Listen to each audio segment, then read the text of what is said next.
Samajwadi party के एक नेता ने कहा है कि ये तो अल्लाह की देन है और अल्लाह की देन है इसलिए हमारे हाथ में नहीं है, तो मैं उनको बता दूं कि भारत के संविधान से चलता है, किसी फतवे से नहीं चलता है, न किसी के बाप की बपौती नहीं है देश। मैं आपको बता दूं, दुख होता है जब लोग कहते हैं कि देश में कठमुल्ला नीति नहीं चलेगी। आप दुखी हो रहे हैं कठमुल्ला नीति नहीं चलने पे, आप इसलिए दुखी हैं कि आप देश में कठमुल्ला नीति नहीं, देश संविधान से चलेगा। आपकी पार्टी अगर कठमुल्ला नीति चलाना चाहती तो आप जान लीजिए नहीं चलने वाली। इंदिरा गांधी जबरदस्ती नसबंदी करा दी,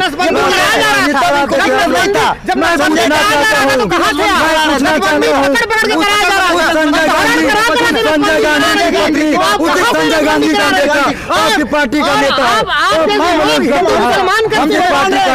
उसमें हिंदू मुसलमान दिया है क्या कहीं भी? अगर वो एक अलग मुद्दा है, वो एक अलग मुद्दा है, लेकिन आपके टाइमिंग पे भी सवाल खड़ा होता है कि चुनाव आते के टाइम ही एक नीति क्यों आई, पहले भी आ सकती थी। आपसे मैं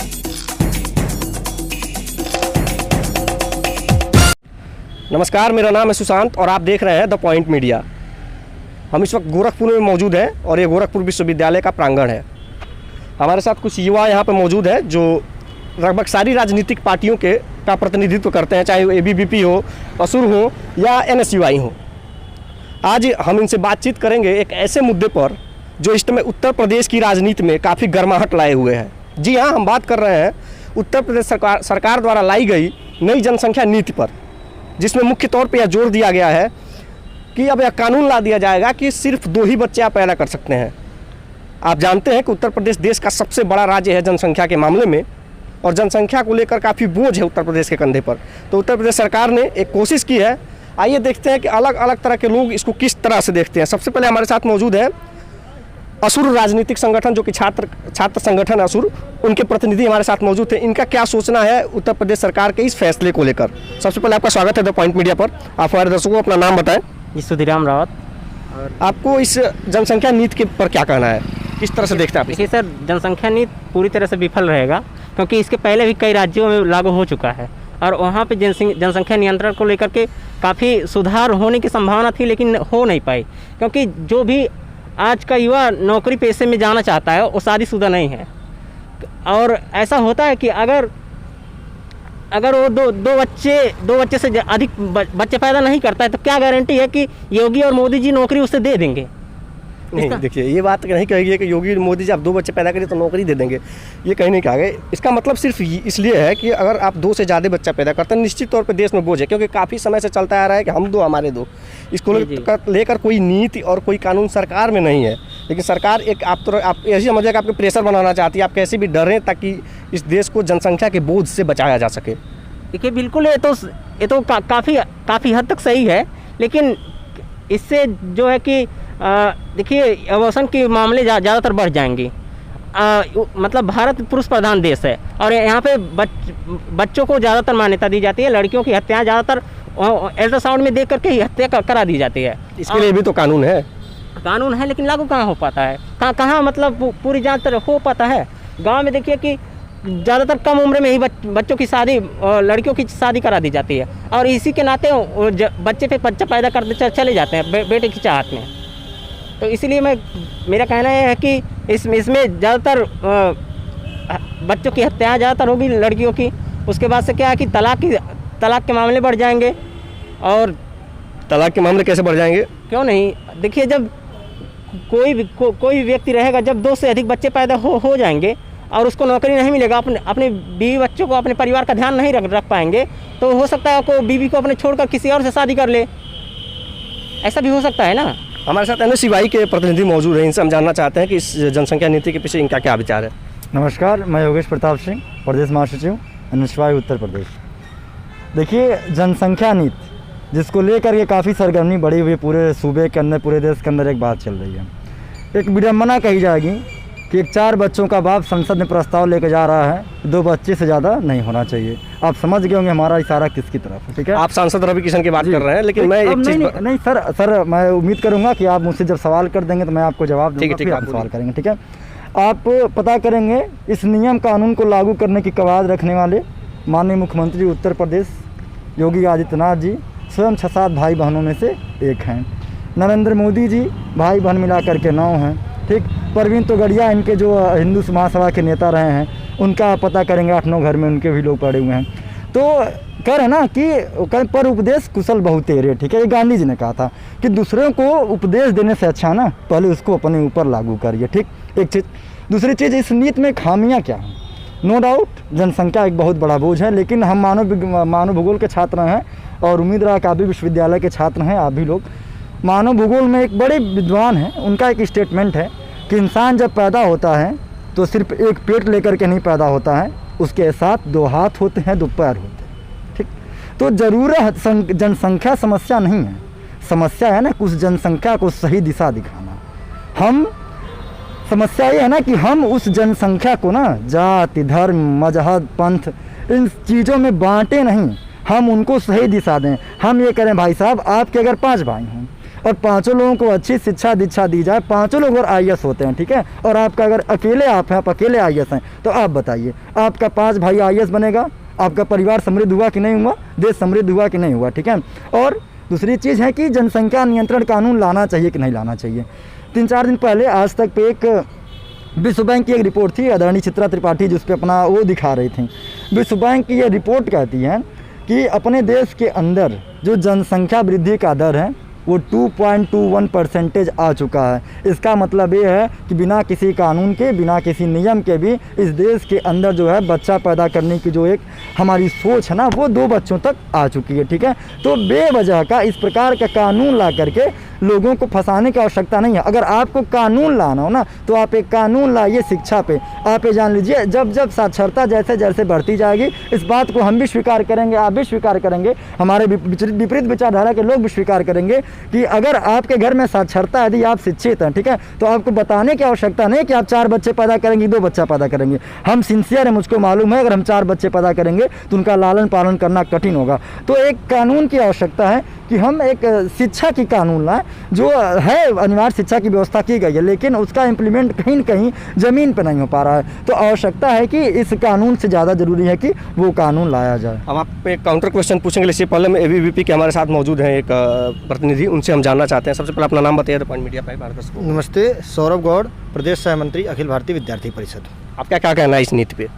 देखिए, परम सौभाग्य की बात है कि हम सभी के मुखिया परम आदरणीय माननीय मुख्यमंत्री योगी आदित्यनाथ जी हैं। देखिए, बड़े दुर्भाग्य की बात होती है कि जब भी देश के लिए, समाज के लिए कोई भी ऐसा कानून आता है तो देखिए, जब बुरा आए तो बुरा कानून आए तो आप विरोध करिए, बहुत अच्छी बात है, लेकिन कुछ कानून ऐसे भी होते हैं जो देश हित में होते हैं, समाज हित में होते हैं, नागरिकों के हितों में होते हैं। तो ऐसे नीतियों को सिर्फ विपक्ष बन के विरोध करना बिल्कुल जायज़ नहीं है। जब से उत्तर प्रदेश में जनसंख्या नियंत्रण नीति आई है, आप मीडिया के द्वारा या न्यूज़पेपर के द्वारा देखेंगे कि उत्तर प्रदेश का जो राजनीति है पूरी तरह से नियंत्रण में नहीं है। बड़ी विडंबना ये है कि आज जो भी समस्या हम सभी के सामने है, जो भी दिक्कतें इस देश में हैं, इस समाज में है, या देश और समाज में छोड़िए अपने प्रदेश में है, क्योंकि ये नीति जो है, ये नियम जो है, ये ड्राफ्ट जो है अपने उत्तर प्रदेश के लिए तैयार किया जा रहा है। तो मैं उत्तर प्रदेश की बात करूंगा कि आज जनसंख्या की वजह से निश्चित तौर पे बच्चों को विद्यालय नहीं मिल पा रहा है, भीड़ इतनी ज़्यादा है, ट्रैफिक की समस्या इतनी ज़्यादा है कि रोड पे सही से चलने में मुश्किल हो रही है, अस्पताल नहीं मिल पा रहे हैं। यहाँ तक कि अब इसी तरह से ये सिलसिला चलता रहेगा तो मुझे लग रहा है कि कृषि करने के लिए भूमि नहीं होगा, और जब भूमि नहीं होगा तो हम खाएंगे क्या? ये इस महामारी का, इतना बड़ा महामारी का प्रकोप हम सभी झेल रहे हैं। आज इस देश में कोई भी पूरी तरह से सुरक्षित नहीं है। सरकार जो है वैक्सीनेशन पे पूरी तरह से जोर दे रही है, लेकिन पूरी तरह से वैक्सीन नहीं लगा पा रही है। अमेरिका जैसा देश जिसकी आबादी 34 से 35 करोड़ है, वो इतनी आसानी से अपने पूरे देश के अंदर वैक्सीन लगवा चुका है। तो ये सोचिए कि अगर हमारे भी प्रदेश की जनसंख्या, हमारे भी देश की जनसंख्या अगर कम होती तो आज पूरे देश के हर नागरिकों को वैक्सीन लग गई होती। तो निश्चित तौर पर जनसंख्या एक परमाणु बम की तरह हमारे देश में विस्फोट हो रहा है, और जब तक इस जनसंख्या को हम सभी कम नहीं कर पाए, या इस जनसंख्या के लिए हम सभी नियम कोई लेकर नहीं आए, तो हम सभी हमेशा हर रोज़ जब भी घर से बाहर निकलेंगे तो किसी न किसी समस्या का हमें सामना करना पड़ जाएगा। ये तो बात रही कि जनसंख्या नीति कितनी ज़रूरी है। सभी छात्र संगठनों ने अपनी अपनी राय रखी। हम अब सबसे पहले ABVP से जानना चाहेंगे, जैसे अब इसकी नीयत पे बात करते हैं। जैसे कि अभी योगेश जी ने कहा है, NSUI के योगेश जी ने, कि मुख्यमंत्री योगी आदित्यनाथ खुद 6-7 भाई बहन हैं।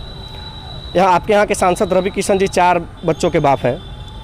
उन्होंने कहा कि इसके पीछे नहीं है, मतलब इनसे ये खुद सीख नहीं लेते हैं, तो ये क्या नीति बनाएंगे? इस पे आपका क्या कहना है? बहुत बढ़िया प्रश्न किए हैं हमारे भाई हैं योगेश प्रताप सिंह। जब से मैं गोरखपुर विश्वविद्यालय में छात्र राजनीति से जुड़ा हूं, तब से मैं योगेश प्रताप सिंह जी को देख रहा हूं। बहुत बढ़िया प्रश्न। देखिए, अगर मेरे बाबा, देखिए वास्तविक में मेरे बाबा जो है चौराहे पे फलों का ठेला लगाते थे। फलों का ठेला मेरे बाबा लगाते थे, तो क्या मेरे पिताजी भी फलों का ठेला लगाएंगे? हाँ, अगर मेरे बाबा फलों का ठेला लगाते थे तो मेरे पिताजी भी फलों का ठेला लगाए और मैं भी फलों का ठेला लगाऊं। अरे जो दिक्कत रही है, जो समस्या रही है, क्या उस समस्याओं से हम बाहर नहीं निकलेंगे? अगर जनसंख्या कम का कोई नियम लाया जाता है जो स्वागत योग्य है, जो अच्छा कदम है, निश्चित तौर पे देश के लिए अच्छा कदम है, हमारे भारत के लिए अच्छा कदम है। और मुझे लग रहा है कि सभी देशों को भी ये नियम अपने यहाँ लागू करना चाहिए, ताकि उनके लिए भी अच्छा कदम होगा। तो इसमें क्या बुराई है? और जो पूर्वज रहे हैं ये हम भी करें। पूर्वज पता नहीं क्या नाम है, कैसी शिक्षा ग्रहण की है, आज हम सभी टेक्निकल शिक्षा ग्रहण कर रहे हैं। पूर्वज पता नहीं कौन सा जीवन यापन किए हैं, किस अभाव में जीवन यापन किए हैं, आज हम सभी अच्छे जीवन यापन कर रहे हैं। आज सभी हम लोग पढ़े लिखे हैं, आज हम लोग समृद्ध हैं, आज हम लोग देश की बात करते हैं, समाज की बात करते हैं, देश की विकास करते हैं, माँ भारती के लिए बात करते हैं, यहाँ तक कि माँ भारती के लिए प्राण की न्यौछावर करने की भी बात करते हैं। तो हम सभी पूर्वजों को ही लेके चलेंगे क्या? कि क्या नाम है कि बैल से खेत को जोता जाता था, और जो है कि 5-5 किलोमीटर 10-10 किलोमीटर दूर से नहर से जो है कि पतली पतली पगडंडी बना के पानी लेके जाया जाता था। तो वो हम अब भी करेंगे। हम लोग अंतरिक्ष में पहुंच गए। अंतरिक्ष में आज जो है हमारा देश जो है कि सिर्फ ज़मीन पे ही नहीं, अंतरिक्ष पे भी काम कर रहा है। तो हम अभी भी अपने पुराने ज़माने में पंडित जवाहरलाल नेहरू और इंदिरा गांधी और सबको लेके चलेंगे, तो मुझे लग रहा है कि ये निश्चित तौर पर ठीक नहीं है। मुझे जो है कि पुराने चीज़ों को छोड़ के नए बातों पर और नए तरह से और जो है वैज्ञानिकी तरह से इन सभी मुद्दों पर कार्य करना चाहिए। एबीवीपी से एक और छात्र हमारे साथ मौजूद है, काफ़ी देर से हैं, अभी इनके मौका नहीं मिला। आप क्या कहना चाहेंगे इस नीति पे?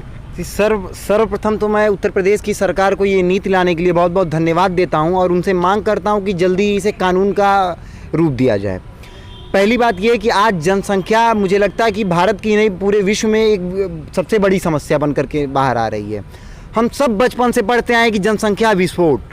सरकारें हमें बचपन से ये बताती आई हैं कि हम दो और हमारे दो की नीति होनी चाहिए, चाहे ये भारतीय जनता पार्टी की सरकार रही हो, कांग्रेस की सरकार रही हो। ये तो कांग्रेस की सरकार ही बताती आई है, लेकिन एनएसयू भाई कह रहे हैं कि इसको कानून बनाने की कोई जरूरत नहीं है। पहले मैं अपनी बात पूरी कर लूँ, फिर आप रखिएगा। ये कांग्रेस की सरकार हो या भारतीय जनता पार्टी की केंद्र में सरकार हो, इन लोगों को जागरूक करने के लिए हमेशा से कहती आई है कि हम दो हमारे दो। और आज विडंबना की बात है कि केवल विरोध के नाम पर विरोध और राजनीतिक दल के नाम पर विरोध, कि उत्तर प्रदेश की योगी आदित्यनाथ महाराज की सरकार ये नीति लेकर के आ रही है और कानून लेकर के आ रही है, तो इसलिए ये लोग इसका विरोध कर रहे हैं कि हम सत्ता में नहीं है। दूसरी बात क्या है कि हम सब बचपन से पढ़ते आए हैं जनसंख्या विस्फोट। मैं आपको अपना व्यक्तिगत अनुभव बता रहा हूँ। मेरा गांव महाराजगंज के खैचा में पिछड़े क्षेत्र से आता हूँ। पहले अपने गांव में जब खेत कटता था, हम लोग मैच खेलने जाया करते थे। गांव में सब कोई जाता है, खेत कटता है, मैच खेलने जाया करते थे। आज उन खेतों में मकान बन गया है और कल को हमारी पुश्तें जब आएंगी, हमारे बच्चे होंगे, तो पता चलेगा जो खेत है उसमें भी तो कहीं ना कहीं पैदावार कम हो रही है, जनसंख्या की वृद्धि हो रही है। वो भी एक बहुत बड़ा कारण है महंगाई का। दूसरी बात क्या है कि हमें न रहने के लिए जगह है। अब गाँवों के बीच में आपको खेतों में जा करके रहना पड़ रहा है, मकान बनवाना पड़ रहा है आपको जीविकोपार्जन करने के लिए। सर, हमारे मित्र ने कहा कि शिक्षित लोग कम बच्चे पैदा करते हैं। भय बिन होए न प्रीत, श्री रामचरितमानस का एक दोहा है, भय बिन होए न प्रीत। भय के बिना प्रेम नहीं हो सकता है। अगर कोई भी सरकार कोई भी कानून लाती है तो हमारे विपक्ष के साथी उसे दल का, क्षेत्र का, भाषा का, जाति का और धर्म का कानून बना देते हैं कि फलाना धर्म पे करने के लिए सांप्रदायिकता की राजनीति करते हैं। चूंकि ये कानून उत्तर प्रदेश के 22 करोड़ जनसंख्या पर लागू होगा और 22 करोड़ जनसंख्या में हिंदू भी आएगा, मुस्लिम भी आएगा, सिख भी आएगा, ईसाई भी आएगा। और मैं आपको एक चीज़ और बता दूं, समाजवादी पार्टी के एक नेता ने कहा है कि ये तो अल्लाह की देन है और अल्लाह की देन है इसलिए हमारे हाथ में नहीं है। तो मैं उनको बता दूं कि भारत के संविधान से चलता है, किसी फतवे से नहीं चलता है, न किसी के आदेश से चलता है, भारतीय संविधान से चलेगा। और उत्तर प्रदेश में कानून बनेगा तो उनको मानना पड़ेगा और नहीं मानेंगे तो इसके जो भी प्रावधान है उन प्रावधानों से उनको बाहर होना पड़ेगा। किसी के बाप की बपौती नहीं है देश। मैं आपसे पूछना चाह रहा हूँ, मैंने कहा था कि आपके काउंटर क्वेश्चन में पूछूंगा। आप ही की सरकार ने शुरू से पढ़ाते आई हुई है और विज्ञापनों में दिखाते आई है कि हम दो हमारे दो। तो आप बहुत सही बात आपने कहा कि हम दो हमारे दो हमारी सरकार कहते आगे पूर्ववर्ती जो हमारी कांग्रेस की सरकार रही है, और यहाँ पे ऐसा दिखाया जा रहा है कि हम इस नई नीति का विरोध कर रहे हैं। आपका यही कहना है? देखिए, अगर कांग्रेस के उस हम दो हमारे दो के नारे में ताकत नहीं रही होती, इम्प्लीमेंट नहीं रहा होता उस चीज़ का, जनता उस चीज़ को मानी नहीं होती, तो आज मैं आपको बताया कि विश्व बैंक की रिपोर्ट है कि हिंदुस्तान में जनसंख्या वृद्धि दर 2.21% पहुँच चुका है। ठीक, तो हम आपको कह रहे हैं ना कि कानून और नियम बनाने के लिए ना ऐसे बहुत मैं नहीं कर रहा हूँ, इस कानून नहीं बनना चाहिए, ठीक है, लेकिन कुछ सवालात आपसे हैं, मीडिया के माध्यम से, हमारे साथियों से भी हैं। इस कानून के दायरे में जब मैंने थोड़ा बहुत जो पढ़ा, जो नीति आ रही है उसमें दिया कि स्थानीय निकाय का जो चुनाव है, पंचायत का चुनाव है, जो दो लोग जो 2 से ज़्यादा बच्चा पैदा करेंगे वो चुनाव नहीं लड़ पाएंगे। ठीक, एक चीज़ आप यह बताइए, वो आदमी विधायक क्यों बनेगा? विधानसभा और लोकसभा का नेतृत्व क्यों उसको दिया जाएगा? आप यह सवाल है, आपसे, हमारे साथियों से सवाल है। यदि आपकी नीयत सही है, आप निष्पक्ष हैं, तो आप इसके दायरे में विधानसभा को भी रखिए, लोकसभा को भी रखिए, अब कोई चुनाव मत लड़ने दीजिए। दूसरा सवाल सौरभ जी का था कि हमारे पूर्वज जो करते आए हैं, क्या हम सिर्फ उन्हें दोष देंगे या फिर हम उनकी चीज़ को दोहराते रहेंगे? ठीक है, एक छोटा सा इनका पूरा समग्र आंसर जो है कि एक बात निकाल दे रहा हूँ। पिछले 7-8 सालों में इस देश के अंदर जितनी कमियां आ रही हैं, ठीक है, चाहे जो भी गलत हुआ है, इस देश के सर्वे सर्वा माननीय मुख्यमंत्री, इस देश के सर्वे सर्वा माननीय प्रधानमंत्री खुल के कहते हैं नेहरू जिम्मेदार। ठीक है, आप 60 साल 70 साल पहले जो इंसान जो है कि राजनीति में था, 60 साल पहले का जो नेता था, ठीक है, आप उसको जब गलत चीज़ों की जिम्मेदारी ठहरानी है, कमियों की, तो नेहरू जिम्मेदार हैं। ठीक है, तब आप नहीं सोचते कि वो हमारे पूर्वज थे। और एक बात सौरभ जी का मैं कहना चाहता हूँ, सौरभ जी ने कहा कि हमारे पूर्वज ने ऐसा किया होगा। मैं पूछना चाहता हूँ, जो हमारे रवि किशन शुक्ला जी माननीय सांसद हैं, उनके पूर्वज ने 4 बच्चे नहीं पैदा किए हैं, 4 बच्चे रवि किशन शुक्ला ने पैदा किए हैं। मैं उस रवि किशन शुक्ला जी से आग्रह करता हूं कि वह किस मुंह से संसद की पटल पे जा करके प्रस्ताव रखेंगे कि 2 बच्चे मत लाया जाए। ठीक, आप क्या कहना सर? कुछ सवाल 2 मिनट। इन्होंने कहा कि रवि शुक्ला जी ने 4 बच्चे पैदा किए हैं। आप मुझे एक बात बताइए कि क्या कोई व्यक्ति जब आज 1960 की तुलना 2021 से कर सकता है? क्या रवि किशन शुक्ला के व्यक्तिगत जीवन में 4 बच्चे होने से उनको ये अधिकार समाप्त हो जाता है कि वो भविष्य में भी सुदृढ़ व्यवस्थाएं न बनाएं? अगर योगी आदित्यनाथ जी 6 भाई बहनों के साथ हैं या माननीय नरेंद्र मोदी जी 7 भाई बहनों के साथ हैं, तो क्या उनसे ये अधिकार छीन लिया जाएगा नैतिकता के आधार पर या संवैधानिक आधार पर कि भविष्य में गलतियों को जो भी हुए वो सुधार न करें? 1960 में या उनके जब बच्चे थे या उनके पिताजी के समय में न संसाधन थे, न जागरूकता थी, न ऐसी व्यवस्थाएं थी, लेकिन आज व्यवस्थाएं हैं, आज हमारे हाथ में है, आज हम शिक्षित हैं कि हम सुधार कर सकते हैं, तो सुधार करना चाहिए। दूसरी बात, इन्होंने एक प्रश्न और किया था कि हमारी सरकार ने इम्प्लीमेंट कराया। अगर मैंने आपको पहले ही कहा, भय बिन होए न प्रीत, अगर स्थानीय निकाय और प्रधानी का चुनाव पे सरकार रोक लगे, उसका कारण है विधानसभा और लोकसभा का चुनाव भारतीय चुनाव आयोग कराता है, जो एक स्वायत्त संस्था है, लेकिन स्थानीय निकाय के चुनाव उत्तर प्रदेश के अंदर आते हैं। और चूंकि ये कानून उत्तर प्रदेश बना रहा है, इसीलिए उत्तर प्रदेश सरकार का अधिकार उत्तर प्रदेश तक ही सीमित है। यही कारण है कि उन्होंने कहा है कि अगर आप 2 से अधिक बच्चे पैदा करेंगे तो आप ये चुनाव नहीं लड़ पाएंगे, इसमें लड़ने में सक्षम नहीं हो, क्योंकि ये उत्तर प्रदेश सरकार के अधिकार क्षेत्र में आता है। अब अपने अधिकार क्षेत्र से बाहर जाकर कह देगा क्या कि आप लोकसभा में नहीं जाएंगे, राज्यसभा नहीं जाएंगे, विधान परिषद और विधानसभा नहीं जाएंगे। यही है बीजेपी वालों की दिक्कत। जब इनसे सवाल होने ये लोग डर जाते हैं। ठीक है, असुर के हमारे साथ मौजूद है, इनकी बात से आप कहाँ तक सहमत है कि योगी जी से तालमेल करके आप केंद्र में कानून लगाए? आप मेरी बात देखिए, मैंने पहले कहा था कि आप पढ़े लिखे लोग हैं, मुझे लगता है विद्यार्थी परिषद के लोग पढ़े लिखे होते हैं। ये कहा जाता है कि जब 2 लोग बात कर रहे हो बीच में नहीं बोला करते हैं, ठीक है, तो बीच में नहीं बोला। एक सवाल उसी से जुड़ा एक सवाल ले लीजिए, उसी से जुड़ा एक सवाल ले लीजिए। वो बात पूरी हो जाने दीजिए सर। मैंने यही कह रहा था कि यदि सूबे के कार्य क्षेत्र में नहीं आता है, तो मैं ये कह रहा हूँ कि जब फेसबुक के प्रोफाइल पिक्चर से नरेंद्र मोदी की फ़ोटो हटाई गई थी, तब अमित शाह ने बुला करके योगी आदित्यनाथ मोदी का मीटिंग कराया था। तो मैं कह रहा हूँ क्यों एक मीटिंग योगी आदित्यनाथ ने क्यों नहीं रखा कि सर ऐसा कानून हम बनाना चाह रहे हैं, आप लेके आइए। केंद्र सरकार का ही होती, केंद्र सरकार के दायरे में है ना, केंद्र सरकार उस पर हाथ उठाई होती। नरेंद्र सुनिए एक चीज़ मैं बता रहा हूँ, योगी आदित्यनाथ और नरेंद्र मोदी के बारे में एक सच्चाई मैं आपको बता रहा हूँ। नाले का उद्घाटन करना होता है, फीता काटना होता है, तो माननीय मुख्यमंत्री आ जाते हैं, प्रधानमंत्री आ जाते हैं। तो क्यों प्रधानमंत्री इस बात पर संज्ञान नहीं लेते? आपने क्यों उनसे बात नहीं किया? अब सारी चीज़ जनता पे थोपना चाहते हैं और अब किसको ब्लेम करना चाहते हैं। मैं आपको बता दूं, दुख होता है जब लोग कहते हैं कि देश में कठमुल्ला नीति नहीं चलेगी, या कोई कठमुल्ला नीति नहीं है। ये अपने सुनिए, आप दुखी हो रहे हैं कठमुल्ला नीति नहीं चलने पे। आप इसलिए दुखी हैं कि आप देश में कठमुल्ला नीति नहीं, देश संविधान से चलेगा। आपकी पार्टी अगर कठमुल्ला नीति चलाना चाहती तो आप जान लीजिए नहीं चलने वाली है। बिल्कुल। और दूसरी बात क्या है, मेरी एक बात सुनिए, दूसरी बात क्या है, और ये शायद भूल गए हैं इनकी पूर्व प्रधानमंत्री देश की पूर्व आप लोग डिबेट को भटकाइए नहीं, आप लोग डिबेट हमले में पुलवामा के हमले की पूर्व प्रधानमंत्री धरने पर इंदिरा गांधी जबरदस्ती नसबंदी करा दी।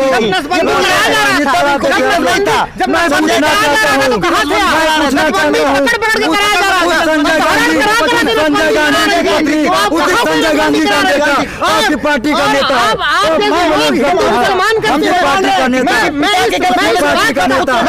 पार्टी का नेता, पार्टी का नेता, आपकी पार्टी का मुखिया होने से पुत्र गलत नहीं होगा, पुत्र के गलत होने से पिता गलत नहीं होगा। आप लोग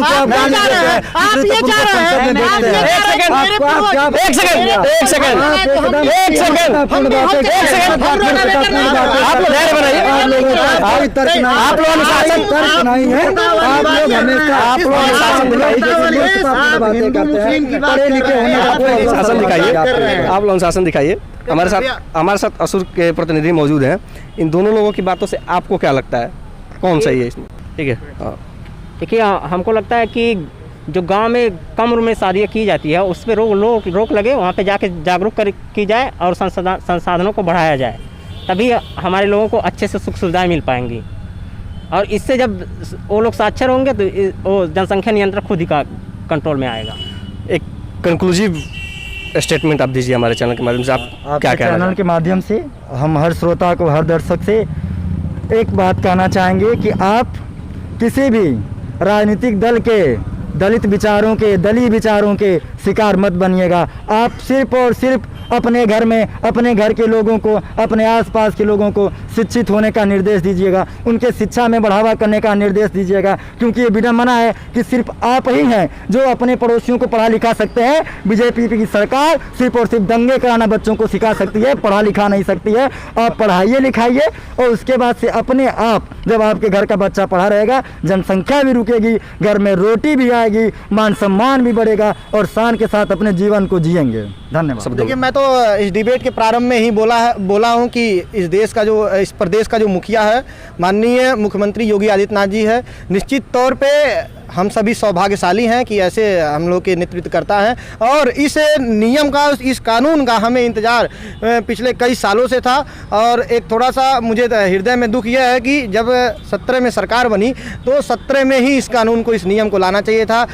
अभी लाया गया है, देर से ही लाया गया है, लेकिन बहुत ही सुदृढ़ कदम है। निश्चित तौर पे जनसंख्या को हम रोक लगा के और महंगाई को, या जो भी चीज़ें हैं, जो भी देश में व्याप्त असुविधाएं हैं, जो भी देश में व्याप्त अनिश्चितताएं हैं, उन्हें हम पूरी तरह से ख़त्म कर सकते हैं। पूरी तरह से उन सभी रोगों पे, उन रोगों का ये दवा है, और इस दवा को लगा के हम इन सभी रोगों को पूरी तरह से जड़ से ख़त्म कर सकते हैं। धन्यवाद। आप देखिए, सारी बातें अलग हैं, लेकिन इस नीति की टाइमिंग को लेकर सवाल खड़ा हो रहा है कि चुनाव अगले साल है और अभी ये कानून क्यों आ रहा है।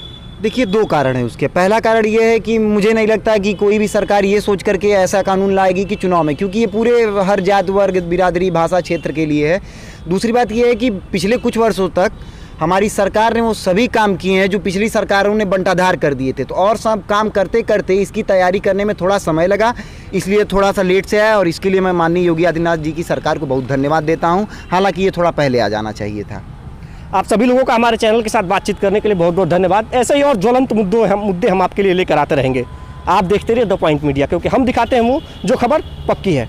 अगर आपको हमारा वीडियो पसंद आए तो अधिक से अधिक लोगों तक शेयर करें, हमारे फेसबुक पेज को लाइक करें और हमारे यूट्यूब चैनल को सब्सक्राइब करें। फिर मिलते हैं, तब तक के लिए धन्यवाद।